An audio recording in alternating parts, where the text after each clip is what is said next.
Oxygen and carbon dioxide transport in the blood. Oxygen is diffused from the alveoli to the capillaries.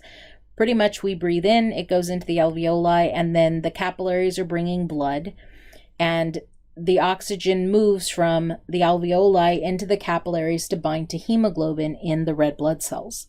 Hemoglobin then takes that oxygen from my lungs into the tissues in the body and drops it off. While in the tissues in the body, all of our cells are creating carbon dioxide. It's a waste product. And that will actually go from the tissues in my body into the blood. Now, this is transported in 3 ways.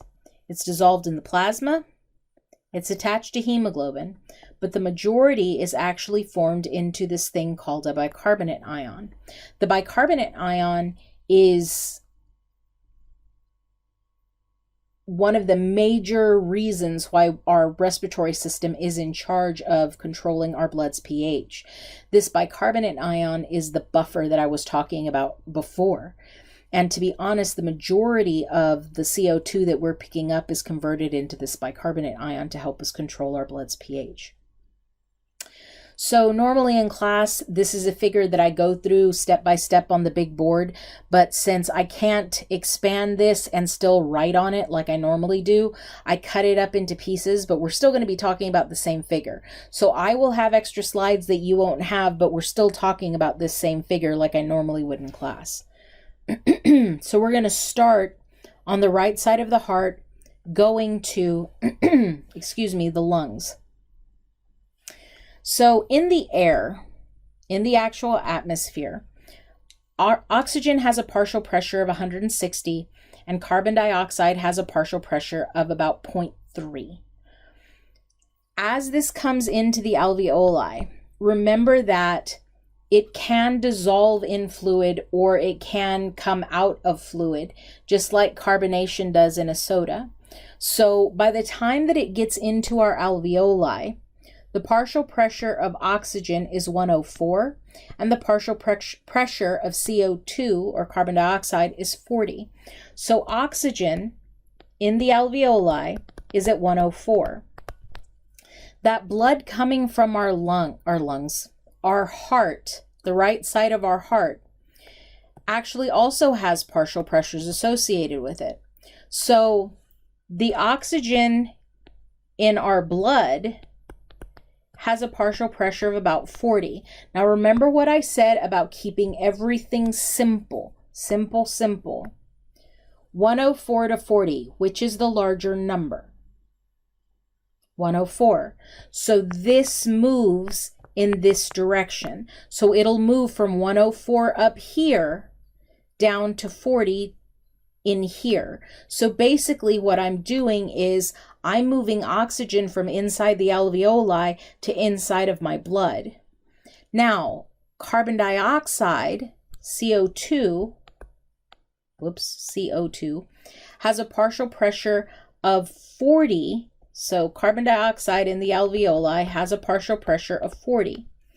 Whereas in my actual capillary coming from my heart, it's got a partial pressure, so in the blood, of 45.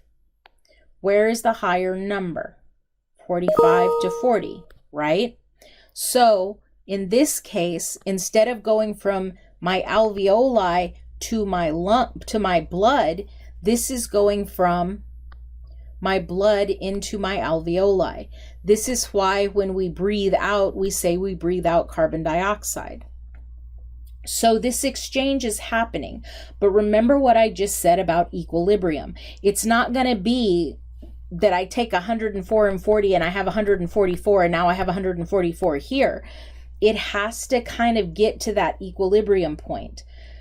Keep something else in mind because the numbers aren't going to quite make sense right now. I have to be equal on both sides. Okay, so I go from here to this other side after I've done my pickup and everything else, right? So when I get to the other side here after I've picked up, my PO2 is 104.